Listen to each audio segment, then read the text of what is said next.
पिंपरी विधानसभेची निवडणूक खूपच चुरशीत झालेली आहे। या परिसरामध्ये असणारे तीन ते चार कॅन्डिडेट उभे होते। त्याच्यामध्ये सगळ्यात प्रत्येक कॅन्डिडेटने खूप मोठ्या लेवलला ताकद लावली होती आणि त्याच्यामध्ये ताकदीमध्ये प्रत्येकाने त्याचा सिंहाचा वाटा उचलला होता। आपण आता गौतम चावसर सर सोबत आहोत। सर, कशी रणनीती होती आणि तुम्ही कसं काम केलं या ठिकाणी? महाविकास आघाडीच्या ज्या उमेदवार आहेत सुलक्षणाताई सिलवंत या पिंपरी विधानसभेमध्ये निवडून येणार आहेत। आम्ही शिवसैनिक जेवढे होते पिंपरी विधानसभेचे पूर्ण शिवसैनिक, पूर्ण काँग्रेस, कैलास कदम जे त्यांचे सहकारी, समाजवादी पक्ष त्यांचे कार्यकारिणी, आम आदमी पार्टी त्यांचे पूर्ण कार्यकर्ते आणि सर्व घटक पक्षाचे जेवढे कार्यकर्ते होते ते सर्व डॉक्टर सिलवंत यांच्या प्रचारासाठी पुढे आले होते। आणि पिंपरी मतदारसंघामध्ये जी आमदारांची जी अँटी इन्कम्बन्सी, मला वाटतं एक 90% अँटी इन्कम्बन्सी होती आणि लोक ते बोलून दाखवत होते। त्याच्यामुळं आमचा विजय हा निश्चित आहे।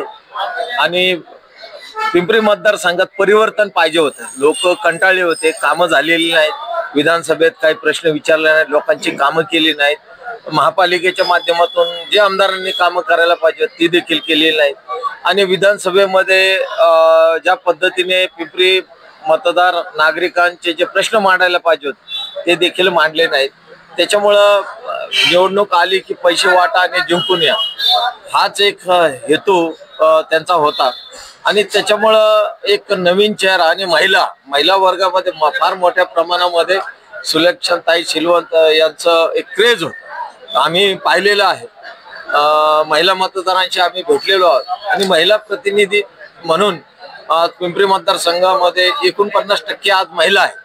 त्याच्यामुळं महिलांचं फार मोठ्या प्रमाणावर त्या ठिकाणी मतदान होणार आहे आणि आमचा जो उमेदवार आहे तो निश्चितपणे निवडून येणार।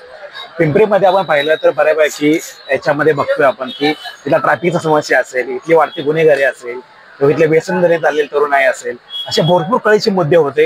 याला तुम्ही कसं टॅकल करून पुढे? ही सर्व कामं आमदारांची। अहो, मला जर आज माझं ऑफिस पिंपरीमध्ये, मला जर महापालिकेत यायचं झालं तर मला पिंपरीतून येता येत नाही, मला काळेवडेला जावं लागतं।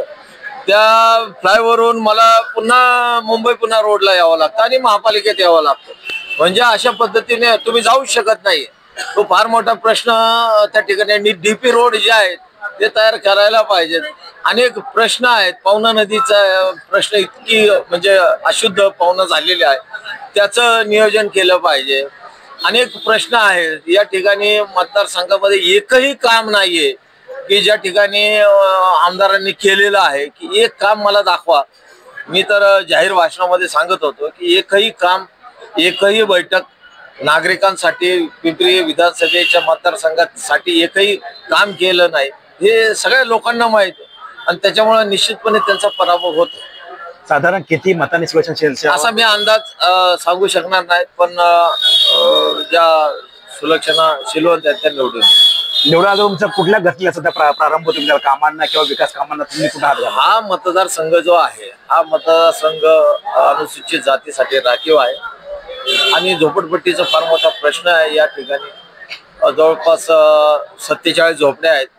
त्यांचं नागरी जीवन चांगलं व्हावं, त्यांना चांगला सुविधा मिळावं अशा प्रकारचा प्रयत्न आमचा राहणार आहे। आणि शिवसेना आणि बाकीचे घटक पक्ष, मग काँग्रेस असेल, बाकीचे घटक पक्ष असतील, त्या घटक पक्षांना मिळून आम्ही सगळे एकत्र काम करणार आहोत। धन्यवाद।